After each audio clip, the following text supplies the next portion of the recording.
Doctor Usman Sahib ആ ലേഖനം എഴുതുമ്പം തന്നെ പറഞ്ഞിട്ടുണ്ട് ഇന്റെ നിഗമനാണത്. നിങ്ങൾ ആലോചിച്ച് നോക്കൂ, ഒരു സംഘടനയുടെ അധോഗതി, ഒരു നേതാവ്, ഒരു പണ്ഡിതൻ അദ്ദേഹത്തിന്റെ നിഗമനങ്ങൾ എഴുതിയതിലൂടെ തങ്ങളുടെ ആദർശം സ്ഥാപിക്കേണ്ടി വരിക എന്ന് പറഞ്ഞാൽ ഇവരുടെ അധോഗതി എത്രയാണ്? അപ്പൊ കണ്ടങ്ങള് ഇതെന്താ? ഇതിനൊക്കെ മറുപടി എന്താ? ഡോക്ടർ ഉസ്മാൻ സാഹിബിന്റെ നിഗമനമാണ്. ആ നിഗമനമാണോ ഇപ്പൊ നിങ്ങളുടെ ആശയം? ഞങ്ങളുടെ ആശയം ഖുർആനാണ്, ഹദീസാണ്, അഹ്ലുസുന്നയുടെ നയമാണ്. ഡോക്ടർ ഉസ്മാൻ സാഹിബ് എഴുതിയതും അത് തന്നെയാണ്, നിഗമനമല്ല. നിഗമനം എഴുതി ഒറ്റ സ്ഥലത്ത് ഇവിടെ സബോധ മനസ്സും ഉപബോധ മനസ്സും എന്ന ലേഖനമുണ്ട്. അവിടെയാണ് അദ്ദേഹം നിഗമനം പറഞ്ഞത്. അല്ല ഈ ബുക്ക് മൊത്തം എന്റെ നിഗമനമാണെന്നല്ല. ഇബ്നു തൈമിയ്യ പറഞ്ഞ ഈ ഉദ്ധരണി ഡോക്ടർ ഉസ്മാൻ സാഹിബ് എടുത്തു കൊടുത്തതിന് ഇബ്നു തൈമിയ്യ റഹിമഹുല്ലാ പറഞ്ഞ ഇത് അദ്ദേഹത്തിന്റെ മജ്മൂ ഫതാവയിൽ അൽ ഫുർഖാനിൽ നിന്ന് ഇബ്നു തൈമിയ്യയുടെ ഉദ്ധരണി ഡോക്ടർ ഉസ്മാൻ സാഹിബ് കൊടുക്കുന്നുണ്ട്. സമാനമായ അനുഭവങ്ങൾ ധാരാളമുണ്ട് എന്ന് അദ്ദേഹം പറയുന്നുണ്ട്. നിഗമനമല്ല.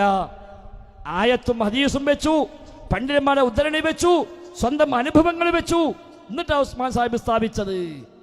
അല്ലാതെ അൺകോൺഷ്യസ് മൈൻഡ്, ഉപബോധ മനസ്സും സബോധ മനസ്സും അത് ചർച്ച ചെയ്തപ്പോഴാണ് ഒരു നിഗമനം എന്നൊരു പ്രയോഗം വന്നത്. അതാണ് ഇപ്പോൾ മൂപ്പുകാക്കിടാവോ കണ്ടോ, ഇത് ഉസ്മാൻ സാഹിബ് നിഗമനമാണ്. മൻസൂർ ജമ്മാട് പറഞ്ഞോ ഇത് പിന്നെ സൽസബീലല്ലേ എഴുതിയത്, അൽമനാറിലല്ലോ എന്നാ. അതിനകത്ത് മാലി സലഫി വിശദീകരിച്ചു. ഇവിടെ പറച്ചിലായിട്ടൊന്നും അൽമനാറിൽ വന്നാൽ സ്വീകരിക്കുന്നു. സഹോദരങ്ങളെ, ഈ ലേഖനങ്ങളെ കുറിച്ചാണ് ഉമർ മൗലവി പറഞ്ഞത്. ഇത് നിത്യനൂതനത്വം തിളങ്ങി നിൽക്കുന്ന ഗവേഷണ പ്രബന്ധമാണ്. നിത്യനൂതനത്വം തിളങ്ങി നിൽക്കുന്ന ഗവേഷണ പ്രബന്ധമാണ് എന്നാണ് ഉമർ മൗലവി ഇതിനെ കുറിച്ച് എഴുതിയത്. KNM വൈസ് പ്രസിഡന്റായിരുന്ന NV അബ്ദുസ്സലാം മൗലവി റഹിമഹുല്ലാ 1971 ഓഗസ്റ്റിൽ എഴുതിയെന്താ? ഉസ്മാൻ സാഹിബ് സത്യം തുറന്നു പറഞ്ഞിരിക്കുന്നു, ഒരാളെയും പേടിക്കാതെ പറഞ്ഞു. അതുകൊണ്ട് അള്ളാഹു അദ്ദേഹത്തിന് വലിയ ഗുണം കൊടുക്കട്ടെ. അദ്ദേഹം ചെയ്തത് വല്ലാത്തൊരു നേട്ടം തന്നെയാണ് അദ്ദേഹം ചെയ്തത് എന്നാണ് NV അബ്ദുസ്സലാം മൗലവി എഴുതിയത്.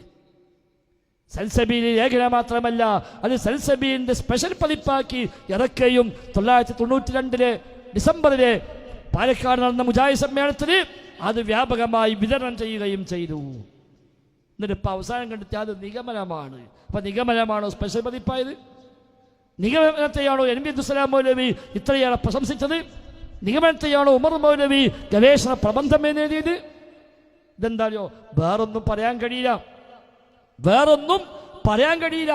ഇനി മാത്രമല്ല നിഗമനം സമ്മതിക്കുക. എന്നെന്താ ഒരു ശിർക്കായ കാര്യം നിഗമിച്ച പറഞ്ഞ ആളാണോ ഡോക്ടർ ഉസ്മാൻ സാഹിബ്? അങ്ങനെ ഉണ്ടാവും?